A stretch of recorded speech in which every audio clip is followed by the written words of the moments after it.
Hey guys, this is Kellen with Sunhouse Goods and Maze Leather, and today I'm going to be showing you how to make this nice little key fob from vegetable tan leather.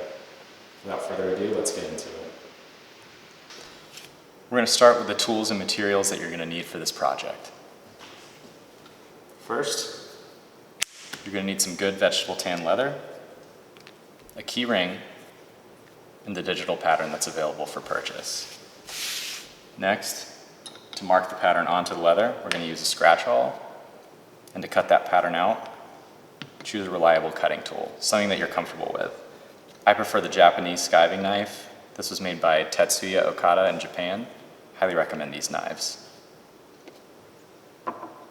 Next, to glue our piece together, I recommend a water-based contact cement, and it's nice to have a little applicator to apply your glue with. After that, some wing dividers to mark your stitching line. And then to make that stitching line, a good set of pricking irons. These are 3.5mm pricking irons from Crimson Hides. I highly recommend them. To strike your pricking irons, some kind of maul or mallet. I prefer something weighted. Linen thread, and something to cut it with. An edge beveler to make sure our edges are nice and beveled. And finally, some finishing wax and a piece of canvas to burnish it with. So once we have all of our tools and materials together, we can take our pattern and our leather and just lay that pattern down on there. I have a scrap piece here. This is a great project for that. Now I'm just going to take my scratch awl and I'm going to gently score around the perimeter of this pattern piece. I'm going to make sure that you go around the entire perimeter of the piece and keep some weight around that edge so that your scratch awl doesn't slip under it. You want a good clean line that's just dark enough for us to see it so that we can cut out.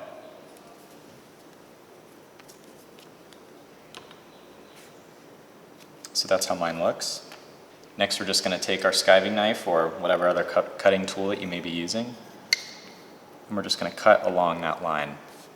My suggestion is, if you find that you have trouble staying precisely on the line, just take your cutting tool and guide it away from the line on the outside of the piece. You can always come back and trim later, but if you cut inside the bounds, your piece is going to be ruined. So I'll just take my knife and begin cutting.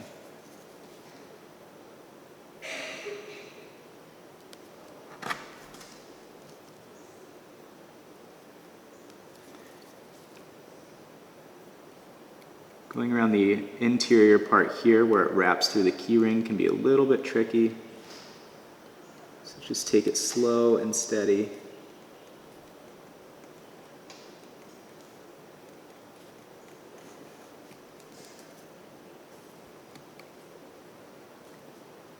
I usually gently score the surface just a little bit deeper with my knife the first time I pass through this area. And then after that, I'll go a little bit deeper once I've got a channel carved out.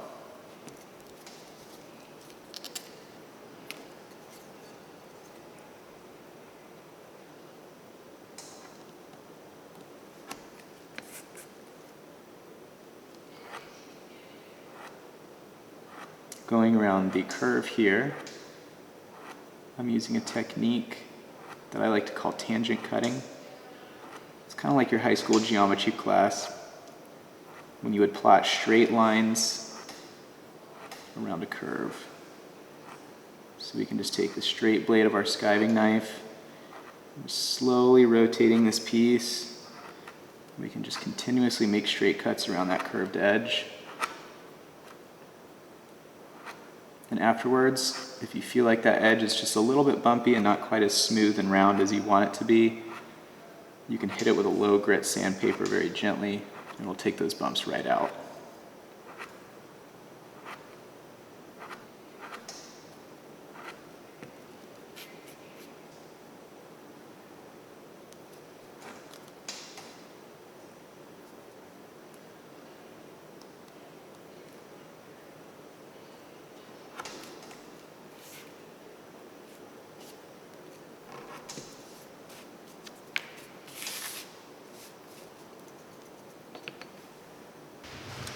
So you likely can't see it on camera, but my contact cement has been applied and I've given it a few minutes to dry. Now I'm just going to stick my pattern piece through the key ring here. And this is a part that you want to be really precise on. It's just gluing these together. Simple, but you want to make sure those lines are matching up really nicely around the perimeter here.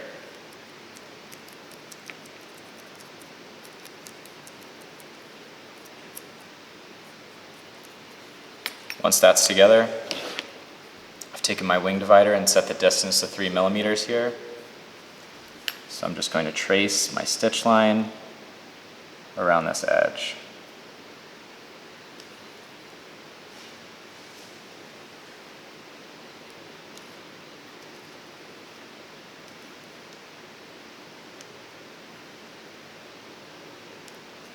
Up next, I'm going to be taking my pricking irons and making my stitching holes here. So now that we have the piece assembled and our stitching line is marked, I'm going to go ahead and start making my pricking holes. So my recommendation here is that you find the dead center, make a little mark on it, and that's where you start your pricking line. That way, if you start right here, go around, you might end up with some asymmetrical stitching where they come up here, but if you start dead center and go from there out in either direction with an even number of stitching, that way it'll be perfectly symmetrical. So as always, I'm just going to take my pricking iron and I'm going to line it up, not on the line that I've made, but just up against it from the interior of the piece. Going around the curve, we want to use our 2-prong pricking iron. Give it a few gentle taps, take it out, rinse and repeat as you follow that perimeter.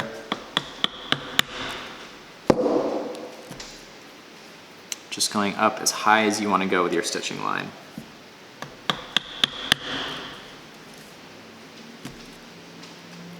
Going around curves like this, we use the 2-prong. And every time we're just making one hole at a time and using the previous hole as a guide point. So I'm just taking my last tooth, sticking it in the previous hole that I just made, and using that to make the next hole.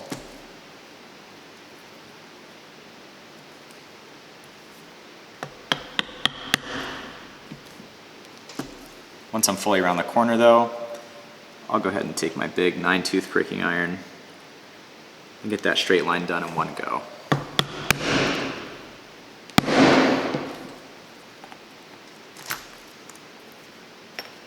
So that's one side. I'm going to go around and do the other side, and then I'll be ready to stitch up my piece. So now that my pricking holes are made, I'm ready to stitch.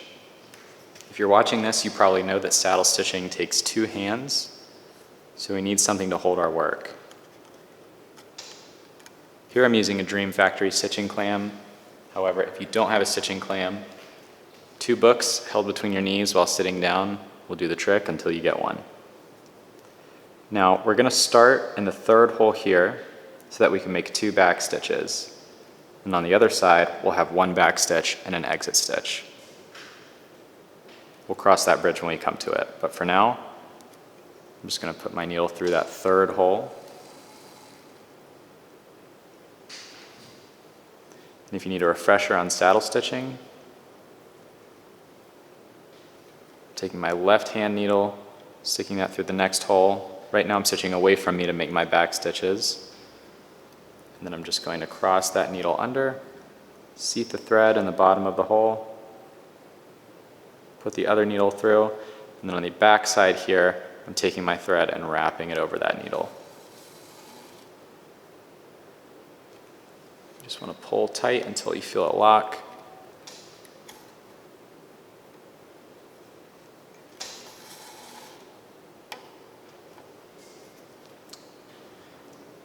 Now that we've reached the top here, we're going to double up on these stitches and turn them into back stitches.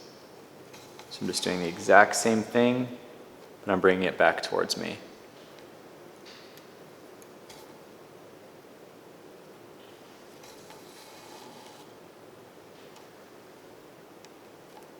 Now I'm going to go all the way around the perimeter here, and then once we get to the other side, to the end of the seam, I'll show you what to do. So I'm starting to reach the end here. And as I come to the end, just like in the beginning, I'm going to make a back stitch going away from myself. So we're just doubling up on this last stitch here, taking care not to pierce the thread.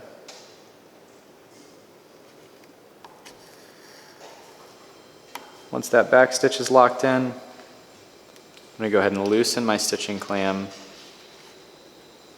Give myself a little bit more room to work here.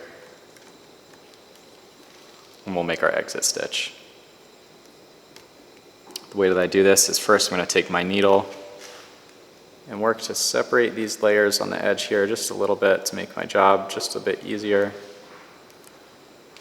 And after that, I'm going to take a needle and only put it through this first layer here and lever it just a bit so that the edges peel apart.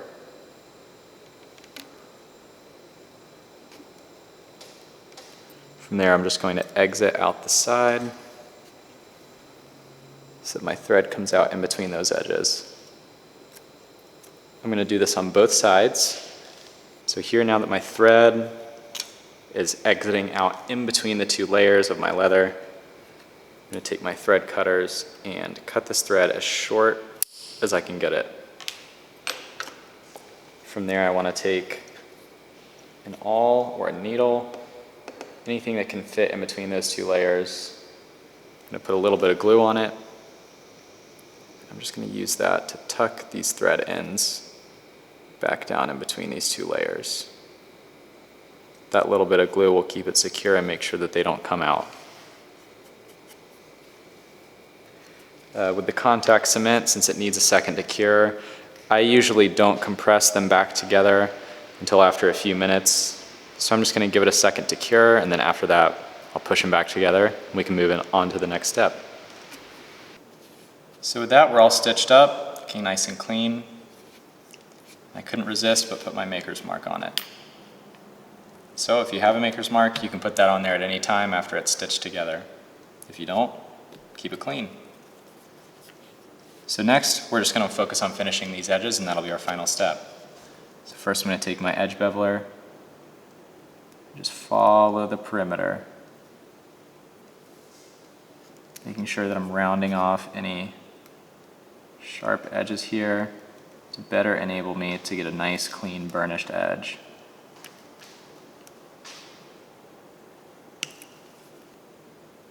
Edge finishing is where the type of leather that you are using becomes important. So if you're using something that's chrome tanned or tanned with chromium salts, burnishing won't work.